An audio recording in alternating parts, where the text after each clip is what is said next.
Porque está embutido na nossa cultura. Até a nossa nacionalidade é dinheiro, é de fazedor de alguma coisa. Então, na nossa cultura do nosso país, você é muitas vezes aquilo que você faz. É ou não é? E culturalmente lá no Brasil a gente vive um regime de castas extraoficial, né? Não tem aquela coisa da Índia, da separação de castas, mas tem uma coisa, você dependendo da classe que você, social, econômica e de atividade que você faz, você frequenta alguns ambientes. Ninguém fala que você não pode ir em tal lugar. Você mesmo acha, não, isso é ambiente para mim e isso não é. E eu não estou falando nem do ponto de vista moral. Estou falando única e exclusivamente do ponto de vista econômico. E às vezes a pessoa até talvez tenha condições de frequentar um ambiente, mas não é daquela casta, vamos dizer assim. Porque a gente tem muita relação do que é o que a gente faz.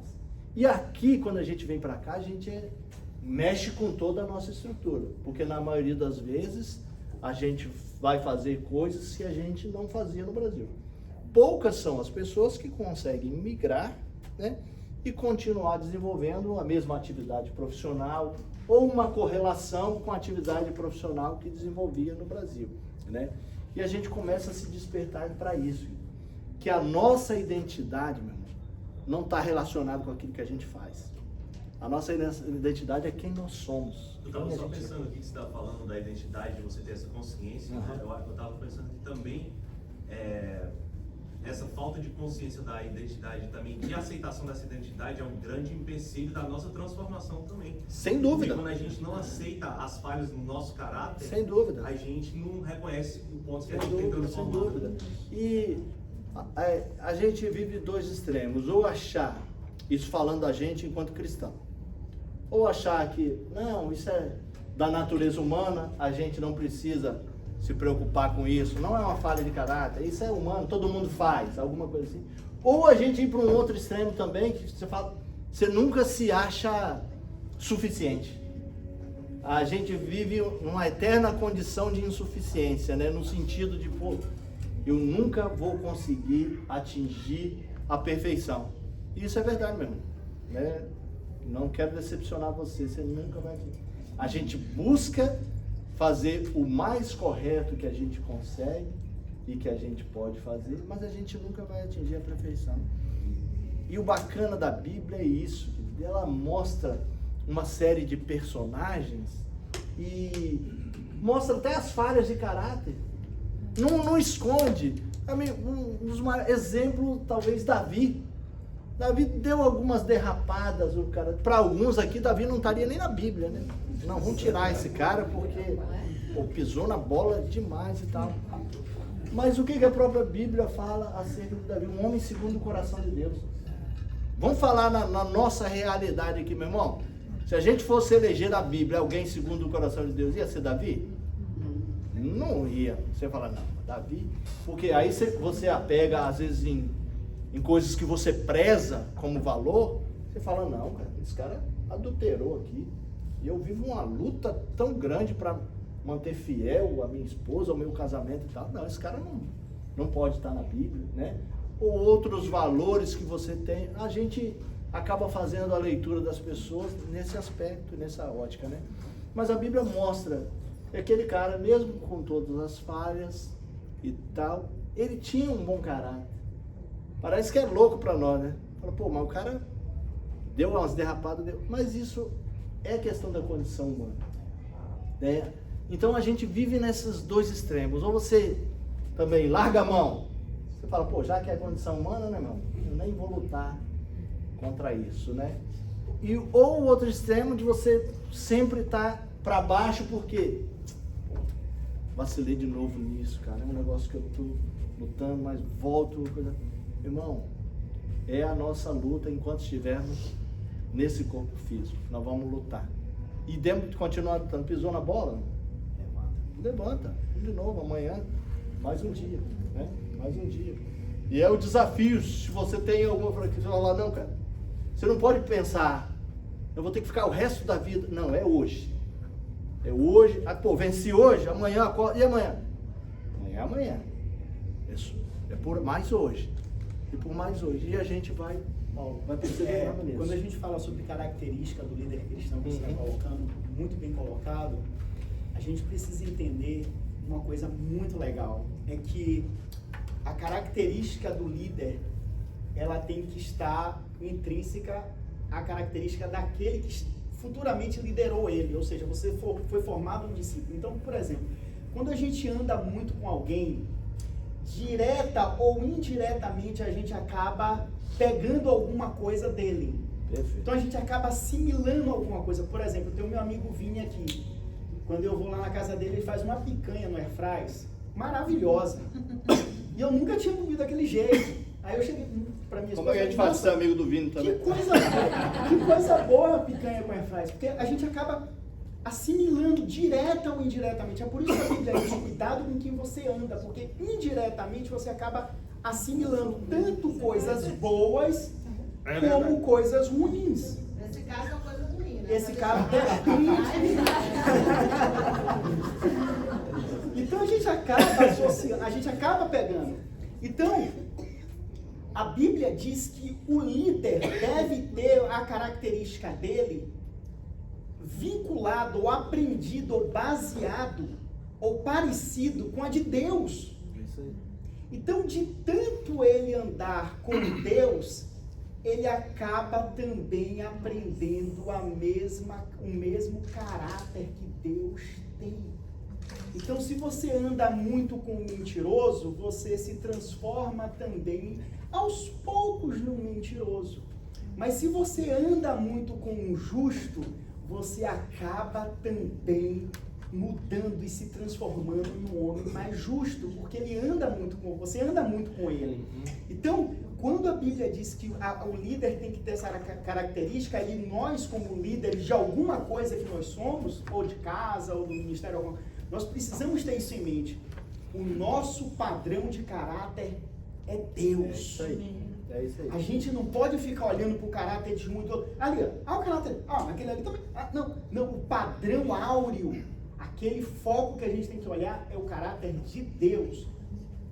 Tanto é que em Atos capítulo 6, quando é instituído os diáconos, está instituído 7 diáconos. Olha que preciosidade que tem aqui em Atos 6:3.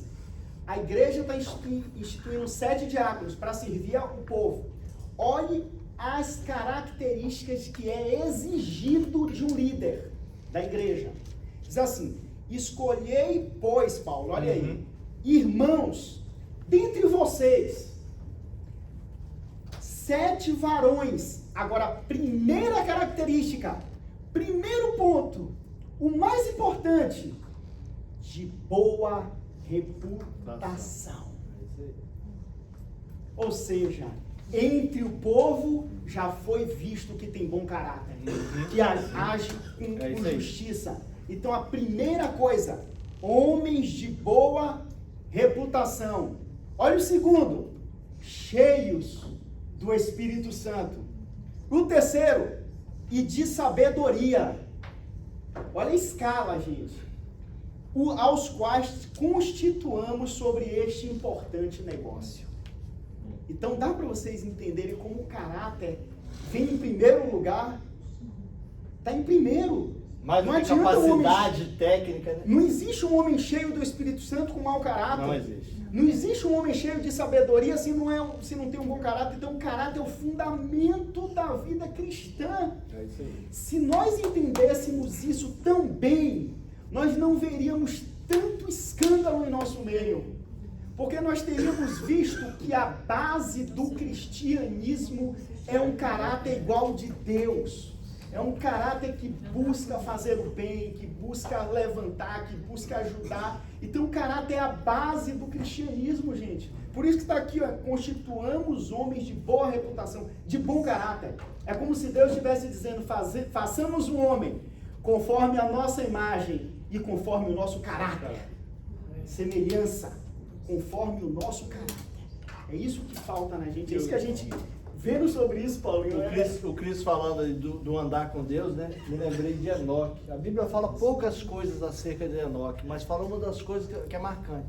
Fala, Enoque andou com Deus. E a partir e Enoque já não mais era, porque Deus o tomou para si. Ele andou tanto com Deus que Deus falou: você não é mais daí não, vem. Você está vem tão pra cá." parecido comigo. Exatamente. Que você é que Exatamente. E é exatamente isso que o Cristo falou. Com quem a gente anda, a gente falou aqui que o nosso caráter pode ser aprendido, pode ser moldado. Se você anda, se relaciona com pessoas de bom caráter, o seu caráter vai sendo moldado como um bom caráter. Se você anda com pessoas de mau caráter, meu irmão, você fala assim: não, mas eu ando. Cara, não tem jeito. Vai começar, você não vai dormir e comecei a andar com os amigos estranhos, que eu dormi, acordei e vou assaltar um banco. Não é assim. Começa é um negocinho pequeno que você vai permitindo, né? E tal. Tem São uma coisas expressão que sutis. diz, né? Diga-me com quem tu andas, eu te direi quem tu és. Exatamente isso. Mas às vezes a gente fala assim, e a gente tem assim, muitas justificativas. Não, eu fui pastor de jovem muito tempo no Brasil, né, cara? Aí você ia aconselhar o jovem: não, mas eu estou evangelizando. Meu irmão, pra cima de mim, né? Pra cima de mim é essa que eu estou. Não, estou indo lá, mas é para evangelizar. Meu irmão, a coisa não é assim. Você teve uma direção clara de Deus para fazer isso. Você está estruturado o suficiente para viver nesse ambiente. Por quê, meu irmão? É isso, você está indo num ambiente, você tem que estar indo preparado. Ainda que você vá com bons propósitos de evangelização, você tem que estar estruturado, você tem que estar com um respaldo, um envio. Eu acredito muito no envio, cara. É uma igreja que te enviou, você está indo comissionado para fazer isso, né? Porque hoje em dia muita gente se aventura um monte de coisa, né, cara? Aí assim, a gente está vivendo um tempo de tolerância, no sentido assim, eu tenho que tolerar tudo porque eu não posso desagradar o outro.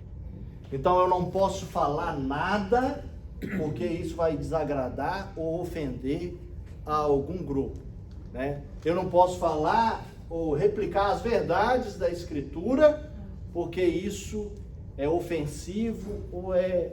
Então você tem que tolerar tudo. E as pessoas hoje têm procurado igrejas conforme o seu paladar. Tem que ser agradável. Tô aqui porque eu tô me sentindo bem e tal, tá me fazendo bem, tô me sentindo bem, eu tô à vontade e tal. Irmão, se você tá se sentindo muito bem, desconfie de algumas coisas, sabe? A palavra de Deus, ela tem que ser confrontadora para nós. No primeiro momento, né? É aquele negócio difícil de digerir. Para mim, as coisas mais abençoadas é quando tem a mensagem que você sai e fala: tomou um soco no estômago. Cara, a primeira coisa que fala assim: eu não sou crente não. Eu já tive algumas mensagens de eu ouvir a mensagem e me falar assim, caramba, bicho, estou fazendo tudo errado. Eu nem sou crente, bicho. Eu nem sou. E isso é do que aquela mensagem que fala: você é campeão, vitorioso, magnânimo, é um semideus. Meu irmão, isso não muda a gente. O que muda é quando a gente é confrontado com a nossa realidade, com quem vocês são. É falar as coisas as claras. Pô, isso aqui não se fala mais de pecado. Não se fala mais de pecado. E a Bíblia fala, meu irmão, esse comportamento aí, é pecado. Mas às vezes não se fala porque o dono do gatunete da cidade é aqui da igreja, né? E eu não posso falar que o gatunete é pecado porque o cara daqui vai parar de dizimar ou vai ofender. Ninguém gosta de ser confrontado. Ninguém gosta, meu irmão. Ninguém gosta, mas a gente... Eu detesto ser... Eu procuro fazer as coisas, porque eu não gosto de ninguém... Não senta aí não pode sentar aí e tal. Então eu chego num lugar, pode fazer aí. Quando a gente mudou pra cá, então, eu posso dirigir pra cá, não posso... Porque eu não gosto da pessoa... você tá errado. E que você tá errado, meu irmão? Você tem que engolir e falar: rapaz, desculpa, eu tô errado e tal, né? E a gente ser confrontado naquilo que a gente está errado, cara, a gente tem que refletir e falar: cara, eu estou errado. Um dia, vindo para a igreja numa reunião de homens, e tal. Estou vindo lá, né, meio atrasado e tal, só ouço atrás de mim. Aí encostei. Aí chegou um senhor, aparência hispana assim, o policial falou, você tá indo aonde com tanta pressa? Eu falei, cara, com meu inglês tosco, a minha dificuldade, eu falei, se eu falar que eu tô indo na reunião da igreja, você acredita? Aí tava a Bíblia do lado e tal. Aí ele pediu os documentos, foi lá no carro. Aí puxou aquele trâmite todo que eles fazem, né? Aí voltou, falou, ó, podia te dar um ticket, mas não vou dar não. Vai mais devagar e tal, né? E quando ele me parou, ele falou, rapaz, você tava assim. Eu falei, rapaz, você tem razão. Eu tava assim, desculpa e tal.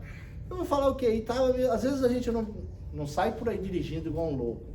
E a gente vai botando na nossa cabeça que a justificativa é nobre.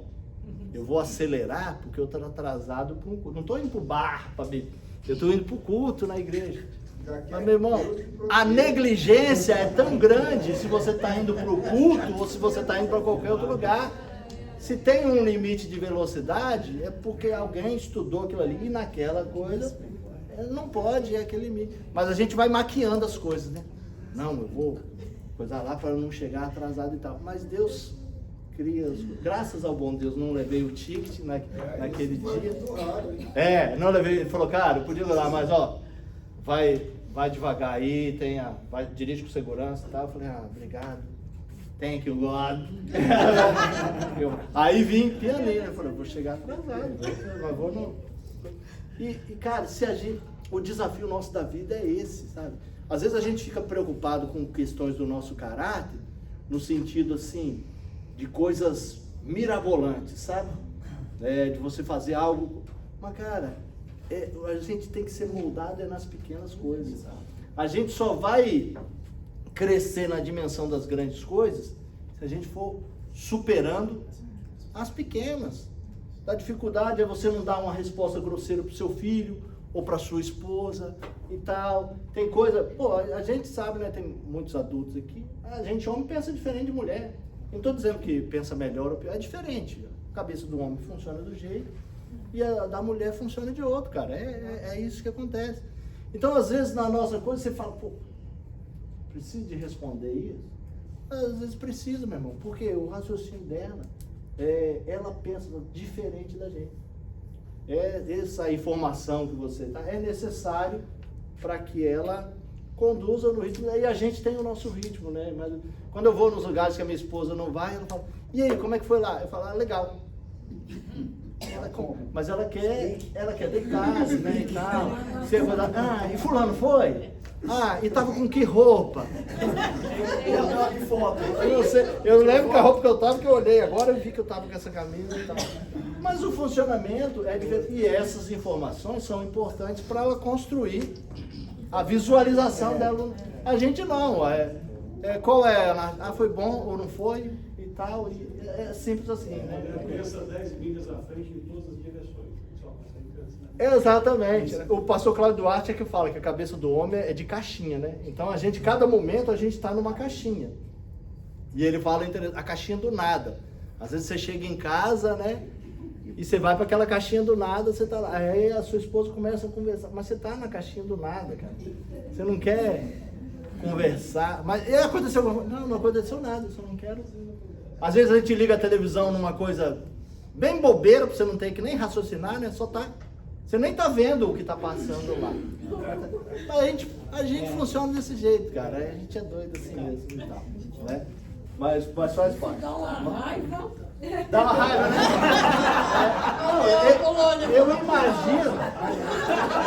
Eu imagino que para quem não funciona dessa forma, deve ser extremamente irritante mesmo. Deve ser extremamente irritante, mas a gente é assim. A minha esposa fala que eu acordo de mau humor. Mas não é isso. Eu demoro uns 20 minutos eu tenho todo um ritual. Eu não gosto de conversar quando eu acordo, sabe? Tô acordando, eu tenho ritual. Cara, se eu tenho horário para cuidar, eu acordo independente, assim, da distância. Aí tem o cálculo da distância que eu quero. Mas do horário que eu quero sair de casa é 1 hora antes. Aí começa um ritual. É um cafezinho, é tomar banho, é aquele 20 minutos na caixinha do nada, né? É um ritual. Cada um tem tem um jeito de funcionar. Tem gente que fala, tem um amigo meu que fala assim, não, eu vou sair de casa às 7 horas, eu acordo 15 para 7. Eu falei, cara, se eu acordar 15 para 7, não dá. Não é coisa do arrumar, que eu boto uma calça, a gente tem, homem se arruma assim rápido, né, e tal. Mas é o ritual, é aquele, tô despertando, é o banho, é o café. Quando eu tô tomando café, é tomando café. A mulher, ela tem algumas coisas, ela consegue tomar o café, ela arruma as crianças para ir para a escola, né? Tem hora que eu fico assim, cara, eu falo para minha esposa, eu falo, sério, você marcou um monte de coisa pro meu Você arruma a sua cama antes de quando você levanta? Depende. Se eu levanto primeiro, não. Eu vou perguntar ela. Pergunta ela, se eu levanto primeiro, eu não arrumo. Se eu levanto depois, ela já foi trabalhar e tal, Quem fez o café? aí eu arrumo. Hoje foi ela, normalmente sou eu que faço, mas hoje foi ela que fez. Mas ela às vezes levanta primeiro e ela arruma o lado dela, da cama. Eu falo, Mara, como é que arruma um lado? Eu tenho dificuldade de arrumar a cama inteira, como é que você arruma meio lado da cama? E ela, minha esposa é organizada, eu sou bagunçado. Mas assim, eu me encontro dentro da minha bagunça. Se você fala assim, cadê o coisa? Eu falo, não, tá debaixo daquela pilha de documento lá, tá, mas eu sei que tá ali debaixo, né, cara? Uma mulher é engraçado demais, né? Você vai abrir a geladeira, você fala assim, cadê o queijo aqui? Ela fala, tá ali na porta tal, na prateleira de cima. Eu falo, não tá não. Ela vai lá e pega, né, cara? Ela nem olha pra geladeira assim, e pega. Ela tem superpoderes. Parece que a gente vai Minha lá mãe, 10 quando eu era vezes. criança, ela falava assim, se eu for aí achar, eu vou esfregar na sua cara. E a gente parece que a gente é assim desde criança. Você não acha nada. Aí minha mãe falava, se eu for assim, ali achar, eu vou esfregar na sua cara. Aí a gente voltava lá, E tava ali. Com a minha mãe eu não brigava, mas com a minha esposa eu brigo. Eu falava, não, você tinha escondido, você plantou isso aí agora, não tava aí não. Você fica pensando se você quer mesmo comer o queijo ou deixa pra Não, lá. você fala assim, eu nem gosto tanto assim de queijo, já deixa assim não. Mas vamos continuar aqui, senão a gente vai falando das nossas dificuldades de vida e tal, né? O melhor das nossas O que tem ali, ó? Quando você tem a verdadeira consciência de quem você é, valores como humildade, saber ouvir, empatia, surge de forma natural. Acontece de forma natural. O contrário também é verdadeiro. Se você, né, tem insegurança com relação à sua identidade, as questões negativas como medo, inveja, né, você ter empatia pelas pessoas, isso tudo vai sendo afastado de você. Mas voltando aí às características do líder. Nós falamos da identidade, a outra questão, senso de propósito. A gente tem que ter um senso de propósito. Por que você vive? Por que você faz as coisas? Por que você trabalha? Vou trabalhar pelo dinheiro? Não é. Tem um parceiro que a gente trabalha junto, ele fala, cara, não pode ser só pelo dinheiro. Claro que a gente precisa do dinheiro. Né? Não vamos ser hipócritas aqui falando, não, eu trabalho por prazer e tal, né? Não, eu preciso do dinheiro, meu. Mas eu tenho que fazer para além do dinheiro. Quando você está na atividade ali, meu irmão, não pode ser o dinheiro. O dinheiro é uma consequência daquilo que você faz e tal. Mas não pode ser só pelo dinheiro. E Deus abençoa, tem que ser o senso de propósito. Ó. Romanos 8, 28. Pois sabemos que todas as coisas trabalham juntas para o bem daqueles que amam a Deus, daquele que Ele chamou segundo o seu plano, né? Tem algumas versões que falam que todas as coisas cooperam para o bem daqueles que amam a Deus, daqueles que são chamados segundo o seu propósito. Deus tem um propósito para cada um de nós. Tem um propósito para nós, enquanto seu povo, um propósito coletivo, vamos dizer assim, mas tem um propósito individual para cada um de nós. E se você ainda não descobriu, descubra. Né? Tudo na nossa vida acontece com um propósito. Irmão. Se o seu carro quebrou, Deus está querendo te levar na oficina para encontrar aquele mecânico lá. Irmão. É isso. Se você está doente, você está no hospital por algum motivo, cara. Não é, eu estou aqui, Deus está me punindo. Não, esquece isso, não está nada não. Está promovendo algum encontro ali, ou um tempo para você dar uma parada e falar, preciso reavaliar. Nada é por acaso, tem plano e propósito. O nosso desafio a cada dia é você levantar e falar, Deus, qual o seu plano para hoje? Qual é o seu plano para a gente fazer hoje? Né?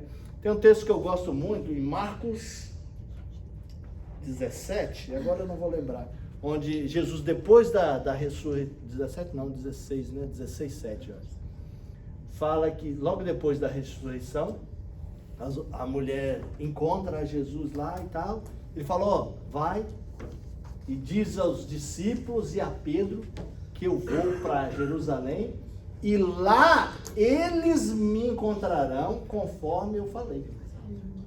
Então, às vezes a gente vai para as coisas ou para os lugares achando que a gente está levando Deus. De certa forma a gente está, porque o Espírito Santo habita em nós. Tá? Mas, cara, em qualquer lugar que você for, meu irmão, Deus já está lá. O negócio é você falar assim, e aí, Deus? Como é que você está se movendo aqui? Como é que eu me encaixo nessa situação? O que eu preciso de fazer? Né? Porque tudo tem propósito. E Deus já está, meu irmão. A gente não leva Deus em lugar nenhum. Ele já está ali. A gente, é claro, volto a dizer, a gente leva porque o Espírito Santo habita em nós. Mas não é assim, estou chegando num lugar onde Deus nunca esteve, né? Estou chegando, é igual aquelas pessoas fazem trabalho missionário em tribos remotas. Nós vamos para um lugar que nunca se ouviu falar do Evangelho. Pode ter nunca se ouvido falar da forma, mas Deus estava lá, meu irmão. Algumas coisas. Os caras cultuavam alguma coisa rapaz, a Bíblia fala que Deus colocou a eternidade no coração do homem. A gente tem isso, né? Então você vai chegar em algum lugar, meu irmão, o cara tem alguma coisa, ele pode falar assim, não, eu sou ateu, eu sou não sei o quê, mas ele tem alguma referência moral. Você fala assim, não, você está roubando muito aí? Eu falo, não, eu não roubo. Mas por que você não rouba? Não, porque roubar quem te disse? Mas da onde você tirou isso, meu irmão? Da onde você tirou que isso é errado? Acredito na Bíblia. Cara, é a eternidade que Deus plantou no nosso coração. A gente tem algumas coisas, pelo menos, pode ser a pessoa mais descrente que existe, mas algum valor moral ela tem, cara. Algum valor moral ela tem, ela vive. E da onde veio isso, né? Não é porque é lei, não é, cara. Está plantado no coração do homem. Então, senso de propósito, né? O apóstolo Paulo aí escrevendo a Timóteo, ele vai falando, é por causa disso que eu sofro e até estou acorrentado, como se fosse um criminoso. Mas a mensagem de Deus não está presa.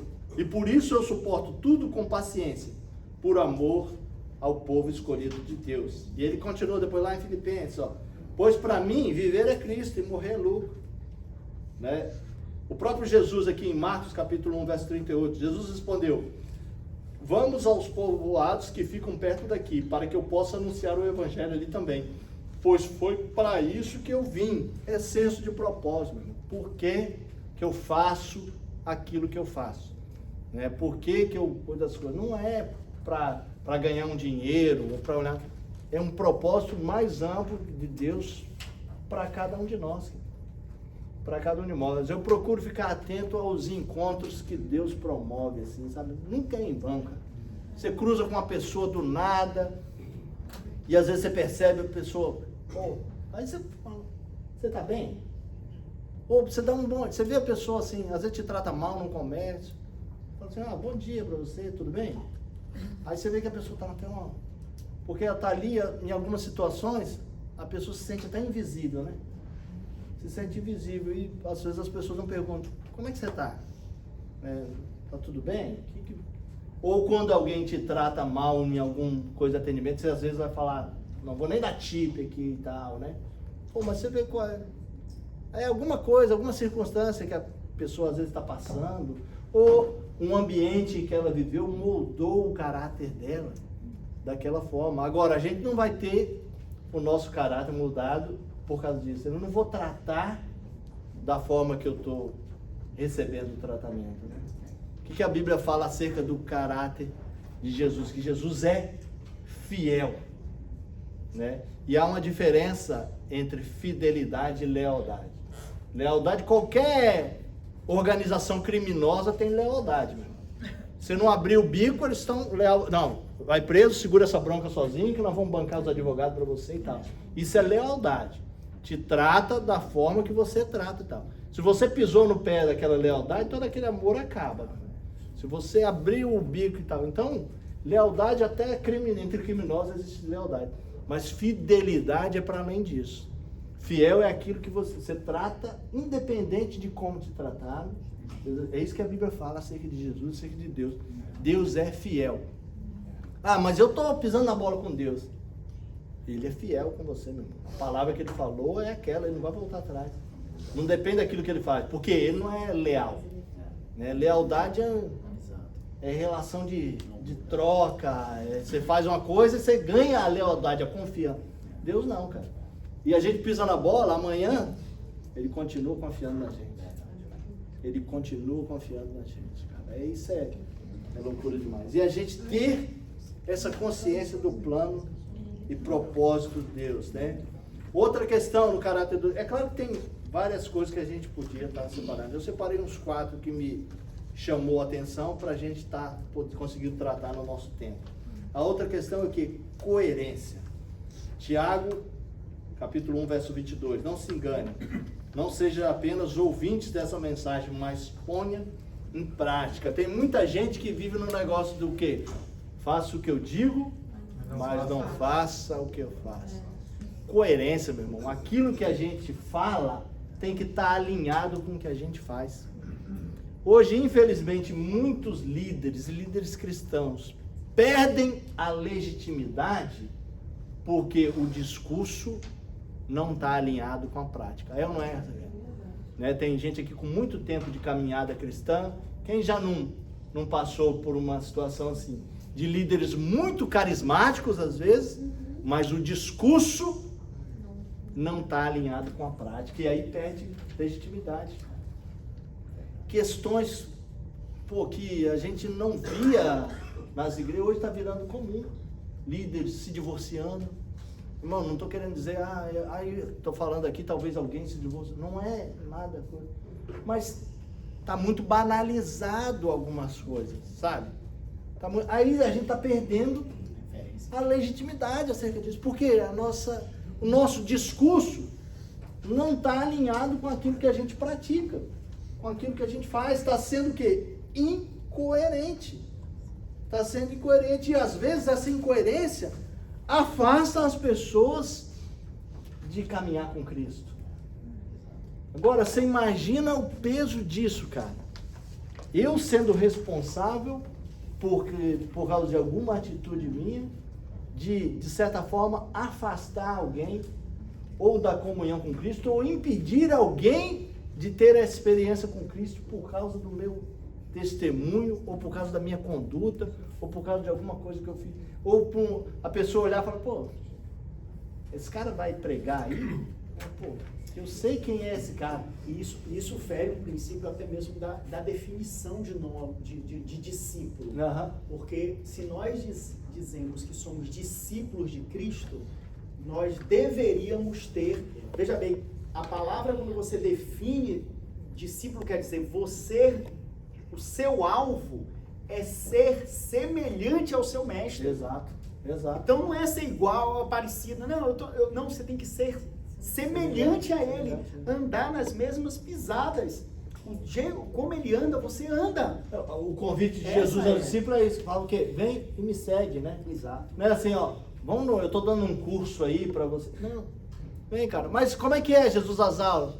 Não, a gente vai vivendo e você vai aprendendo assim no dia a dia. Porque a proximidade desmistifica algumas coisas, né? É interessante quando os discípulos de João Batista foram até Jesus, assim, você está me seguindo?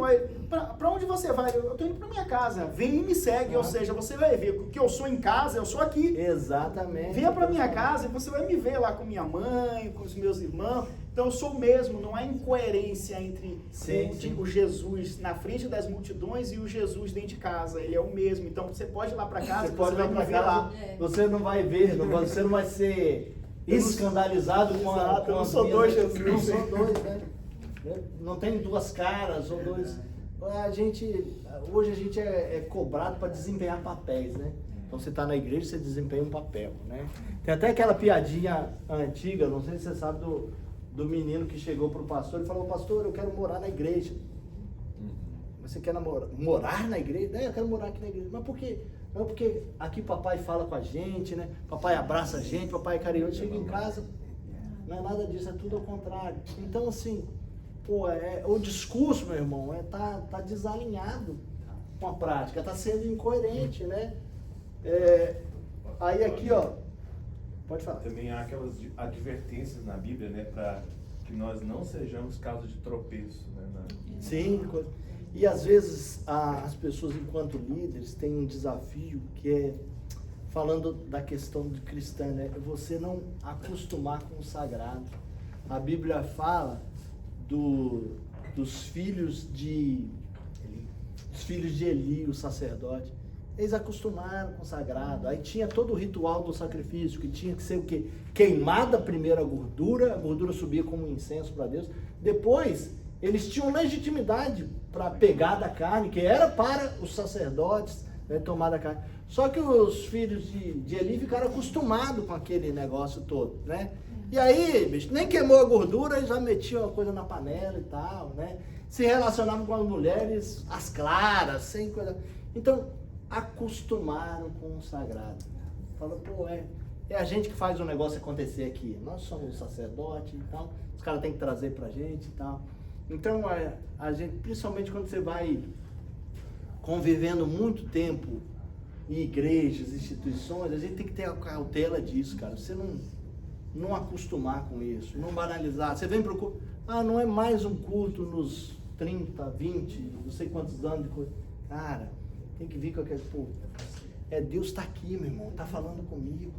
O que será que ele vai fazer hoje? Sabe, às vezes a gente vem só com aquela expectativa, assim, do resolver os problemas, né? Eu ouvi uma ilustração que dizia o seguinte: você imagina, se a gente falasse aqui, Deus vai estar hoje atendendo aqui. Nós vamos chamar os diáconos aqui, eles vão organizar uma fila e vai dar uma folha de papel para cada um, e Deus vai estar aqui na frente, você vai ficar na fila e você vai chegar e conversar com ele, cada um vai ter meia hora com ele aí, né? Meu irmão, eu pergunto a você, como é que ia chegar a sua folha lá na frente? Você ia chegar com a folha toda escrita, porque ele fala assim, eu não quero esquecer nada do que eu tenho para pedir ou para perguntar a ele. Ou você ia chegar com a folha em branco, falando que eu tenho o máximo de espaço para anotar tudo aquilo que ele vai falar para mim. Às vezes a gente está se relacionando com Deus nessa perspectiva do Deus que faz por mim, meu. Deus, e aí, como é que vai ser? O que vai fazer hoje? Porque se você fizer, aí eu vou ficar mais fervoroso e tal, né? A gente às vezes vem para o culto, canta umas canções que a gente acha que agrada a Deus, né? Vou fazer... Cara, não foge em nada de um monte de seita, dependendo do comportamento que a gente tem. Você canta algumas coisas para agradar a divindade e para trazer a divindade ao seu favor. E não é essa a proposta de Deus para nós. Eu já vi que muitas orações são repletas de petições, de agradecimento. É uns negócios. Uma vez lá no Brasil, a gente morava lá em casa, nós começamos. Eu, minha esposa, o irmão dela e a esposa falou, vamos começar uma reunião aqui em casa. Mas a parada é a seguinte, não tem hora só para começar, reunião de oração, sabe? Nós começamos nós quatro, tem hora só para começar, não tem hora para acabar, e nós não vamos pedir nada, né? Ninguém vai pedir nada aqui, nós vamos só agradecer, falar de Deus, ler um texto. Cara, nós ficamos 3 anos nesse partido, era um sábado à noite. O negócio já não cabia mais gente lá em casa. Começaram aí, tem aqueles curiosos que sempre quer aparecer para ver como é que é. Mas não é, o que tinha, cara? Não tinha nada, velho. Tinha Deus na parada. A gente orava, cantava um negócio, lia um texto da Bíblia, orava, falava das coisas de Deus, e aí as coisas aconteciam, não tinha perspectiva. Às vezes as pessoas ficavam tristes, falavam, poxa, sabe o que vem? Eu tenho um casamento, não vou poder vir e tal. Ninguém queria perder, cara. Porque era a coisa despretensiosa no sentido de, o que nós vamos fazer? Cara, nós estamos aqui para buscar Deus. Como é que vai ser? Não sei, nós estamos aqui. Não é coisa que se consegue programar. Você vai saber onde vai dar. Cara, nós estamos aqui, um único propósito, o quê? Buscar Deus. Vamos orar. Se durar meia hora, beleza. Se entrar na madrugada. Isso está acontecendo agora com jejum e oração. Começou em janeiro para ser 7 semanas. Estamos É em maravilhoso. Como é que para? Vai durar o tempo que Deus quiser que dure, meu irmão. A gente não controla isso, a gente não tem autoridade para isso, a gente não consegue replicar isso. Aí você fala assim, então começa de novo aqui. Não sei, cara, foi para aquele momento, não dá para replicar. Não, vão chamar a mesma pessoa e você bota a mesma roupa. Cara, não funciona, é segundo o Espírito. Continuando aí, para a gente terminar, uma última coisa. Da característica do caráter do líder, é gerar novos líderes, cara. Eu tenho dificuldade quando se fala assim em ser bem sucedido. O que você pensa quando fala ser bem sucedido? O cara fala, não, ser bem sucedido é eu conquistar isso, é conquistar aquilo e tal. Mas se a gente for analisar, sucessão tem a ver o quê? Com o que vem depois de você. Ser bem sucedido não tem a ver com você, tem a ver com aquele que te sucede. É o que você preparou para aqueles que vêm depois de você. A forma como você conduziu. Para mim, o segredo de sucesso da liderança. Tá, o cara foi líder, sei lá, 20 anos no lugar. Tira o cara de lá, meu. E aí, rapaz, o negócio continua ou cresceu e tal. Pô, sucesso. Agora, o cara é líder de alguma coisa, você tirou o líder. Aí o projeto lá acabou. Porque o fulano saiu. Não, para mim, fracasso como líder. Porque, cara, o bem-sucedido é o que vem depois. É a continuidade. E o líder tem líderes ciumentos, cara, que as pessoas que estão ao redor não crescem. A parada é só com ele. Quem já não viveu uma experiência assim? De você, às vezes, participar de um negócio, que a parada é só com ele. O cara é o semideus da parada e tudo que acontece tem que ter ele. E ele tem que ter o controle de tudo. Ele não delega nada para ninguém. É só ele, só ele. Ao passo, cara, vamos olhar o ministério de Jesus. Jesus pegou os improváveis. Os improváveis. E nós somos cristãos hoje por causa de improváveis.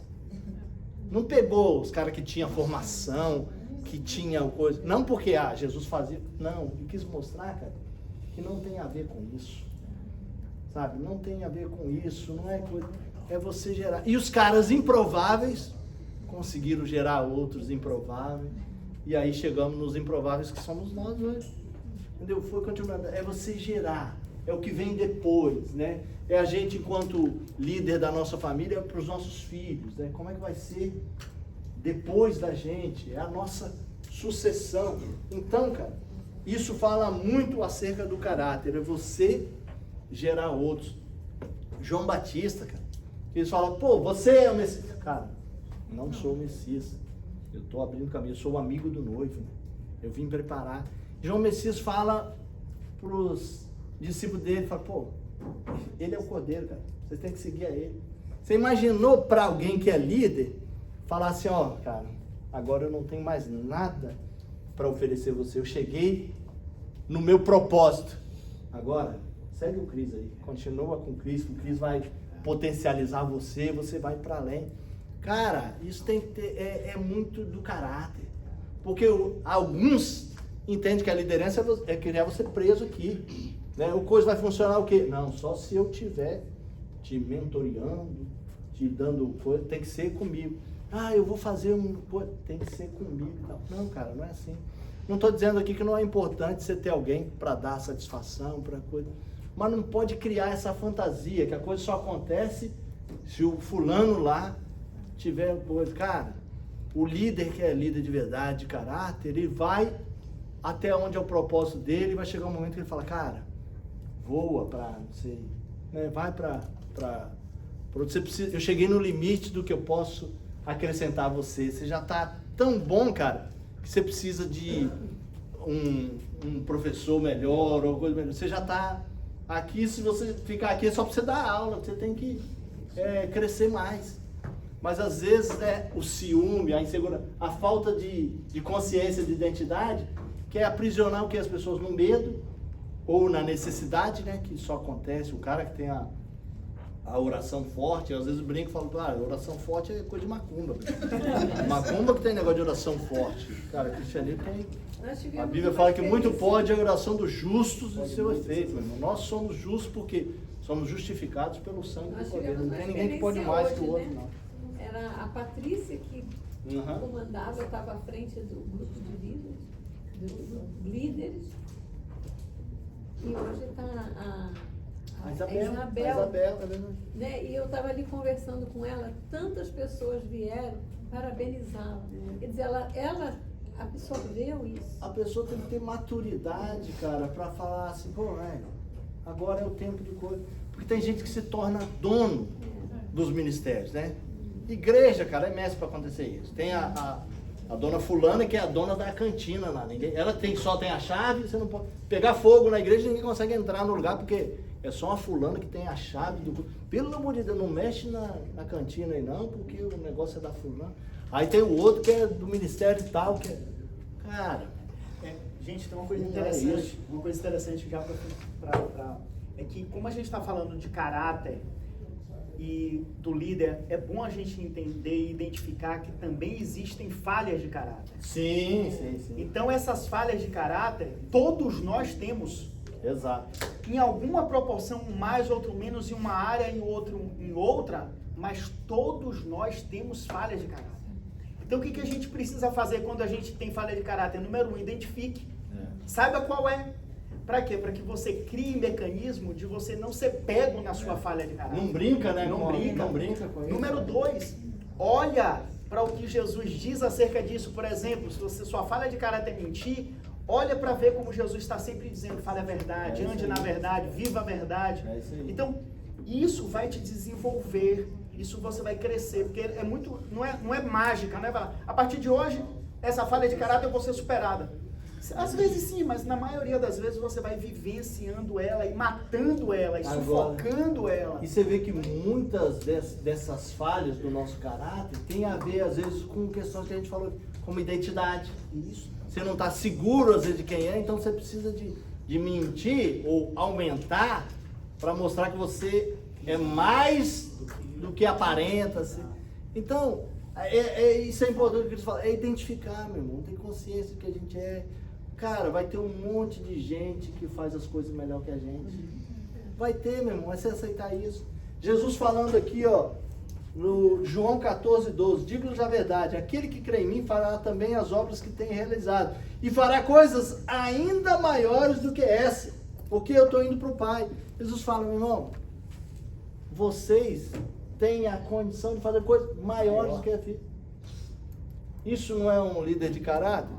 Porque os outros falam assim, não, essa coisa, eu sou uma, isso aí, ó, meu irmão, não se mete a fazer isso não, que isso aí tem que ter muita experiência, né, e tal. E tem essas teorias do coisa, né, quando a pessoa coisa isso, fala, não, porque eu estou há 15 anos, como se o tempo desse legitimidade. É claro, a gente não pode desprezar a experiência. No meio do futebol, né, Gustavo, os caras falam, jogou aonde você, né? Pô, jogou aonde, né?